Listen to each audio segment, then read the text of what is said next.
Hey, what's up everyone? I hope you're having a fantastic day today. This is Gerardo Morillo.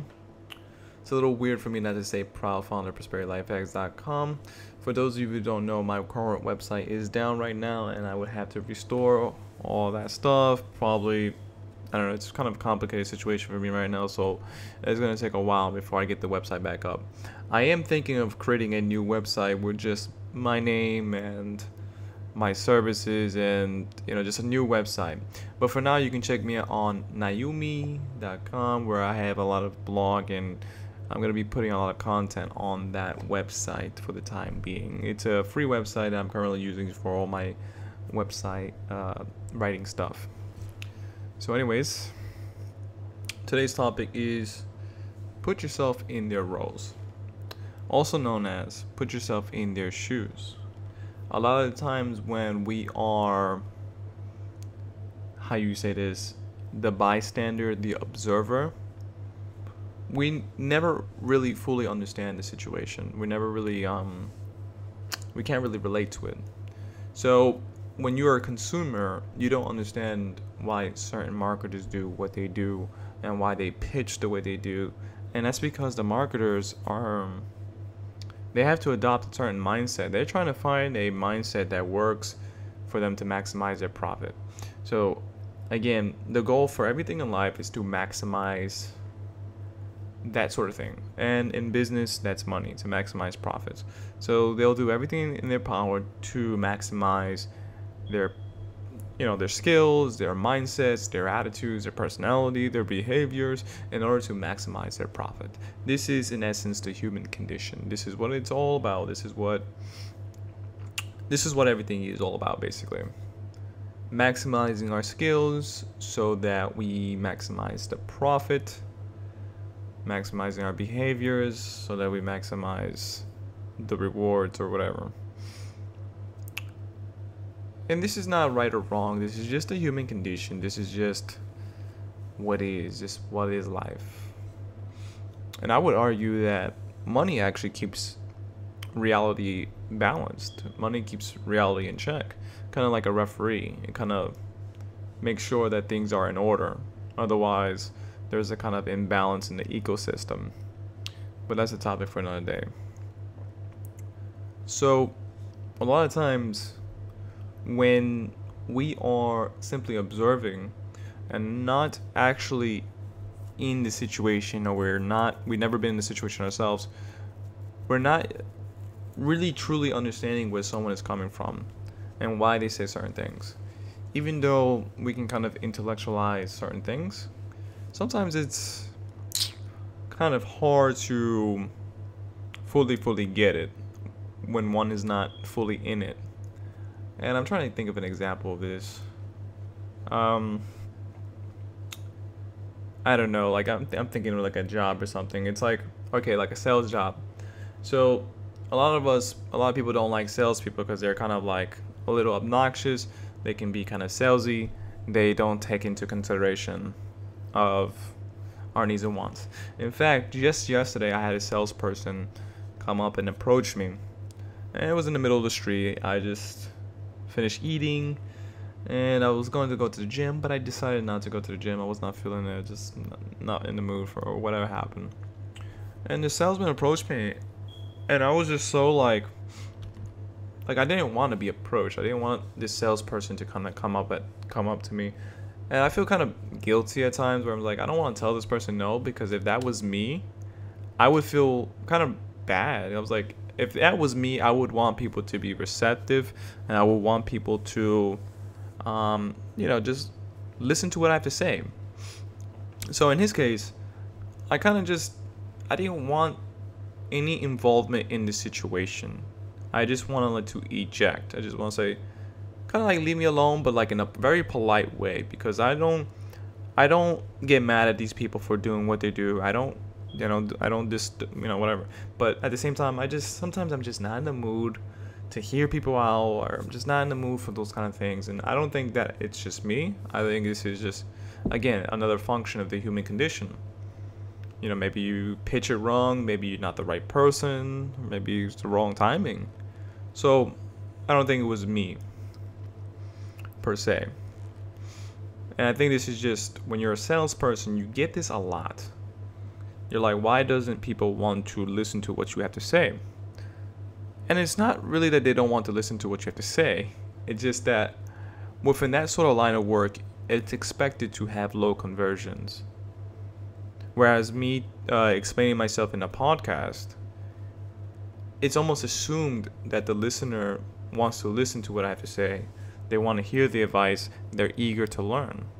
And they're open to receiving what I have to say. So I don't have to pitch my ideas so much. There's an aspect of like, we already kind of have rapport, and I can get to the point.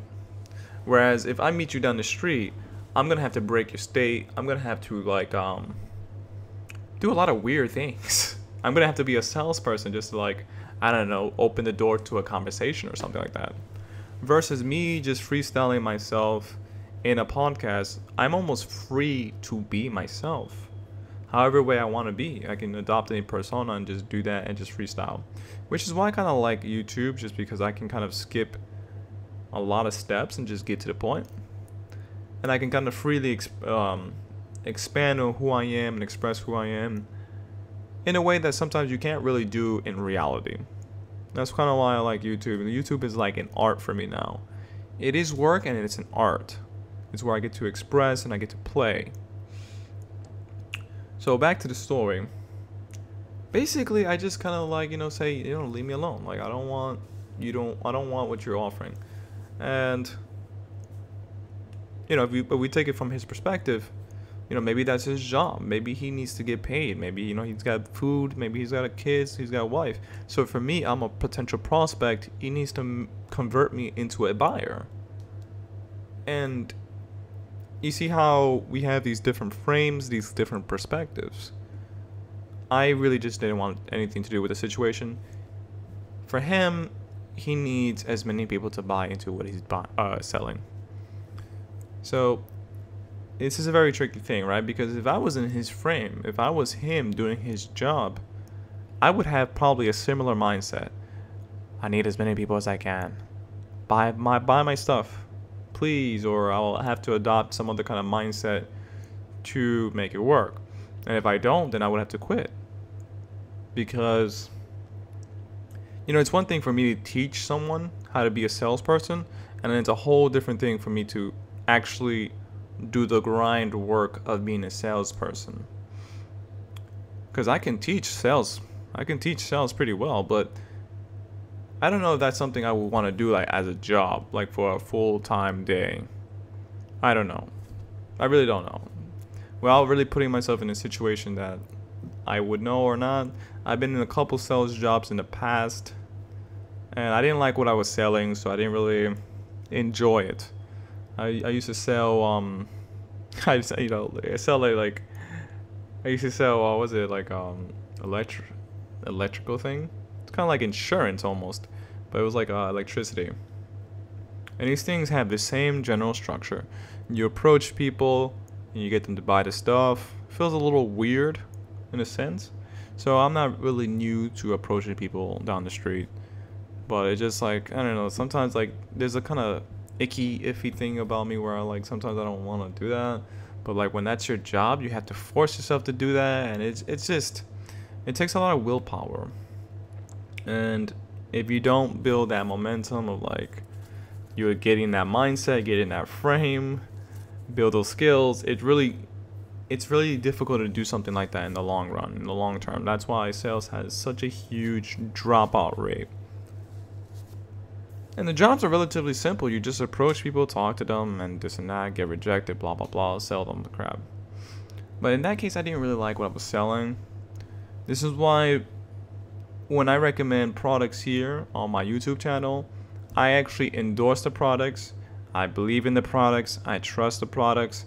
In fact, a lot of the products that I share with you guys here on YouTube, I feel like these are my products. I have a sense of ownership to these things where it's like, anything that I recommend you, I feel like I own it. It's an aspect of me. It's a part of me. So I never feel like, hey, check out this link. It's not like a little sleazy link or whatever that many years ago, I probably would have just went on ClickBanks and just got some random guy and just hope for the best. Now a lot of these things, like, I really, really recommend the stuff because the stuff works for me, and if it works for me, it will most likely work for you as well. Most of the time. Now, sometimes not everyone is ready to accept certain things and accept. Sometimes there's just an aspect of like divine timing, I guess you can say. And whoever's open to the idea, whoever's open to the suggestion at the right time, they will be receiving the benefit. And that's how a lot of these things go. I am a firm believer of the law of attraction, so I definitely believe that there is an aspect of timing into this sort of thing. And when your mind is not open to, the kind of, I guess you can say that transmitters, it's kind of like a computer. When your mind is not open to receiving certain things, you just don't get that experience. It's like you literally deny that experience into your existence. So a lot of the times when we are consumers or customers, or it's not our jobs to have this kind of mindset or frame. It really isn't. That's why we don't construct ourselves with these mindsets. When it becomes our job, though, you'll see that most people rise up to the occasion and they change their mindsets, they change their attitudes, they will adjust themselves accordingly. Especially when money is in the line, they gotta pay for food, they gotta pay for bills, they will find a way to adjust themselves. People will adapt.